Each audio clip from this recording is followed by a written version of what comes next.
Cara penyembuhan ada dua cara. Cara yang pertama, sebelum kena sihir, supaya antum tidak kena sihir, ada poin-poinnya. Yang pertama adalah tawakal kepada Allah Subhanahu wa taala. Selalu ikhtiar, serahkan urusan. Ikhtiar, serahkan urusan. Ada perintah Allah, subuh, gelap, tawakal Allah. Jalan, ikhtiar, tawakal Allah. Tidak akan pernah bisa dia mengganggunya. Pegang baik-baik firman Allah surah At-Talaq ayat 3. Wa may yatawakkal 'ala Allahi fahuwa hasbuh. Siapa yang bertawakal kepada Allah, Allah akan jadi pencukup baginya. Innallaha balighu amrih, qad ja'alallahu likulli syai'in qadra. Sesungguhnya Allah akan melaksanakan urusan yang dikehendakinya. Allah akan lindungi dia. Sesungguhnya Allah telah mengadakan ketentuan bagi tiap-tiap segala sesuatu. Juga dalam firman Allah Subhanahu wa taala yang menjelaskan syaitan tidak akan mampu mengganggu orang yang bertawakal. Surah An-Nahl ayat 99 sampai ayat 100. A'udzu billahi minasyaitonir rajim. Laisa lahu sultanun 'alal ladzina amanu wa 'ala rabbihim yatawakkalun. Innama sultanuhu 'alal ladzina yatawallawnahu wal ladzina hum bihi musyrikun. Syaitan itu tidak akan punya kekuasaan sedikit pun atas orang-orang yang beriman dan bertawakal kepada Tuhannya. Jadi kalau kita bertawakal, sudah ikhtiar, mencoba, udah. Syaitan tidak akan bisa masuk di pintu itu. Sesungguhnya kekuasaan syaitan hanyalah ada pada orang-orang yang mengambilnya sebagai pemimpin atau bergantung padanya, dan orang-orang yang mempersekutukannya dengan Allah. Yang kedua, selain kita bertawakal kepada Allah, memelihara sholat subuh berjamaah bersama kaum muslimin di masjid, terutama laki-laki ya. Kalau perempuan tentu ada hukum sendiri di rumah. Kata Nabi SAW, hadis riwayat Muslim, man shalla subha fi jama'atin fahuwa fi dhimmatillah. Siapa yang sholat subuh berjamaah di masjid, ia pasti di dalam jaminan Allah. Kata ulama hadis adalah diselamatkan dari syaitan, kesusahan, serangan tukang sihir, dan semua orang-orang yang mau mengusiknya. Yang ketiga, membaca muawwidzat Al-Falaq, An-Nas, karena Nabi SAW menyuruh Uqbah bin Amir melewat sabdanya, mohonlah perlindungan dengan membaca keduanya, karena tidaklah seseorang meminta perlindungan sebagaimana dengan keduanya. Hadis riwayat Abu Daud. Artinya tidak ada yang bisa lebih hebat daripada membaca Al-Falaq dan An-Nas dalam menjauhkan diri dari keburukan-keburukan. Yang keempat, membaca ayat kursi ketika hendak tidur, terutama karena Nabi SAW bersabda, barang siapa membacanya ketika menempati tempat tidurnya, maka ia selalu dijaga oleh penjaga malaikat yang dikirim Allah, dan syaitan tidak dapat mendekatinya hingga pagi. Lalu bagaimana dengan orang yang dijaga oleh Allah? Apakah tukang sihir dan dukun dapat mampu menjamahnya? Tentu saja tidak akan pernah. Maka ayat kursi dianjurkan dalam syariat kita untuk dibaca, masuk dalam zikir pagi, zikir sore, semua sholat wajib dianjurkan untuk membaca, dan juga sebelum tidur. Yang kelima, membaca surah Al-Baqarah di rumah.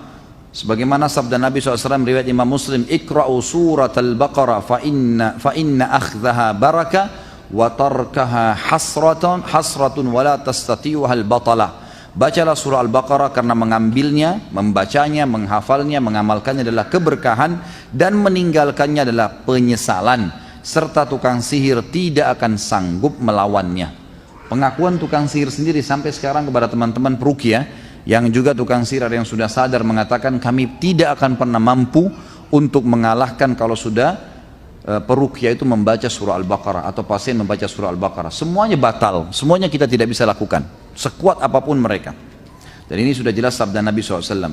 Nabi SAW juga bersabda dalam hadis riwayat Muslim, inna syaitana yanfiru minal baiti alladhi tuqra'u fihi suratul Baqarah. Sesungguhnya syaitan menyingkir dari rumah yang di dalamnya dibacakan surah Al-Baqarah. Yang keenam, membaca bismillahilladzi la yadurru ma'asmihi syai'un fil ardi wala fis sama'i wa huwas sami'ul alim. Dengan nama Allah yang beserta dengan namanya tidak ada sesuatu di langit dan di bumi pun yang bisa membahayakan, dan dia maha mendengar lagi maha melihat, 3 kali pada waktu pagi dan petang. Kata Nabi SAW, siapa yang membacanya dia akan terjaga. Jaga dari semua ya, termasuk syaitan, tukang sihir dan seterusnya. Yang ketujuh, membaca a'udzu bikalimatillahi tammati min syarri ma khalaq. Aku berlindung dengan kalimat-kalimat Allah yang sempurna dari keburukan apa saja yang telah diciptakannya, 3 kali pada waktu petang dan ketika singgah di persinggahan manapun. Nabi SAW bersabda, man nazala manzilan thumma qal a'udzu bikalimatillahi tammati min syarri ma khalaq la yadurruhu syai'un hatta yartahila min manzilihi dzalik. Barang siapa yang singgah di satu tempat kemudian mengucapkan aku berlindung dengan kalimat-kalimat Allah yang sempurna dari keburukan apa saja yang telah diciptakannya, maka tidak ada sesuatu yang membahayakannya hingga ia pergi dari tempat persinggahan itu. Termasuk dalam kategori sesuatu, kata beliau, adalah jin, syaitan, tukang sihir dan selainnya. Bahkan isti'adzah perlindungan ini dapat menolak racun, karena Nabi SAW pernah berkata kepada salah seorang yang terkena sengatan kala jengking, awalau annaka qulta hina amsayta a'udzu bikalimatillahi tammati min syarri ma khalaq lam tadurruka. Ingatlah pada orang yang kena sengatan, racunnya ya bisanya kala jengking. Kata Nabi SAW kepada orang itu sementara dia kesakitan, ingatlah kalau seandainya kau sempat membaca tadi, kebetulan itu malam ya, siang hari, sore hari tadi kau sempat baca dengan kalimat a'udzu bikalimatillahi tammati min syarri ma khalaq, aku berlindung dengan kalimat-kalimat Allah yang sempurna dari keburukan apa saja yang diciptakannya, niscaya tidak akan pernah kau terkena bisa ini. Yang kedelapan, mengucapkan la ilaha illallah wahdahu la syarikalah, lahul mulku wa lahul hamdu wa huwa ala kulli syai'in qadir, tidak ada yuhyi wa yumitnya, dibaca 100 kali ya. Maka Nabi SAW bersabda, man qalaha mi'ata marratin fi yawm kanat lahu adlu ashri riqab wa kutibat lahu mi'atu hasanah wa muhiyat anhu mi'atu sayyi'ah wa kanat hirzan lahu minasyaitani yawmahu dhalika hatta yumsi wa lam ya'ti ahadun bi afdala mimma ja'a bihi illa ahadan amila akthara min dhalik. Barang siapa yang mengucapkannya sebanyak 100 kali dalam sehari, maka ia mendapatkan pahala setara dengan memerdekakan 10 hamba sahaya. Tentu kalau hamba sahaya sekarang kalau kita hitung paling murah ya, kalau saya dapat dari yayasan di Saudi itu 10.000 real. Berarti kalau 10 itu sama dengan 100.000 real, sama dengan dia bersedekah dengan 300 juta. Dituliskan untuknya 100 kebajikan, dihapuskan darinya 100 keburukan, dan ia mendapatkan perlindungan dari syaitan pada hari itu sampai petang, serta tidak ada seorang pun yang datang dengan membawa yang lebih baik daripada apa yang dia kerjakan pada hari kiamat, kecuali orang yang melakukan yang sama atau lebih. Jadi di sini dibaca 100 kali pagi dan 100 pagi sore. Jadi ini dibaca 100 kali, masuk zikir pagi sore. Yang kesembilan, pada saat mau masuk WC, a'azzakumullah, semoga Allah muliakan anda semua, dia membaca a'udzu billahi minal khubuthi wal khaba'is wal rijsa wal najs. Riwayat lain mengatakan a'udzu billahi minal khabuthi wal khaba'isi wal rijzi wal najsi. Aku berlindung kepada Allah dari setan laki-laki dan setan perempuan, kotoran dan juga najis. Riwayat Hakim dalam kitab Mustadrak, dan riwayat lain mengatakan aku menjauhkan diri dari semua keburukan ya, baik itu keburukan yang kelihatan atau tidak, dan seluruh najis. Kemudian yang ke-10, berdoa ketika keluar dari rumah sebagaimana sabda Nabi SAW, siapa yang keluar dari rumah sambil membaca dalam hadis Hasan riwayat Tirmidzi, bismillahi tawakkaltu ala Allahi la hawla wa la quwwata illa billah.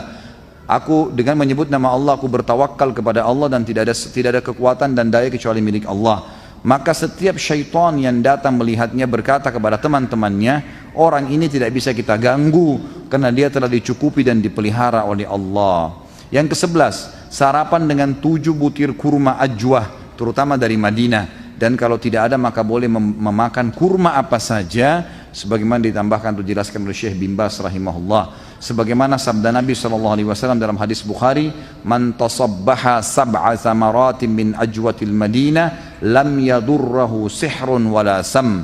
Barang siapa yang makan 7 butir kurma ajwah Madinah, maka sihir dan racun tidak akan membahayakannya. Ini tentu tambahan saja, para ulama mengatakan kalau di negara yang tidak ada, maka dia boleh memakan kurma apa saja. Tapi kalau dia diberikan rezeki dan kemudahan, maka sebaiknya dia memakan kurma ajwa dari Madinah. Jadi anda boleh titip dari teman-teman yang haji atau umrah, atau memang beli di sini juga sudah ada yang menjualnya tentunya. Kemudian ini kalau belum kena ya. Kalau anda sudah kena sihir, maka caranya adalah Syekh bin Baz rahimahullah menyebutkan bahwa penyembuhan sihir yang paling bermanfaat ialah mengetahui tempat sihir yang ditanam di tanah, di bukit atau selainnya. Jika diketahui dan dikeluarkan, maka ia dihancurkan dan batallah sihir itu. Demikian pernyataan dalam kitab Hukmus Sihir atau kitab hukum tentang sihir.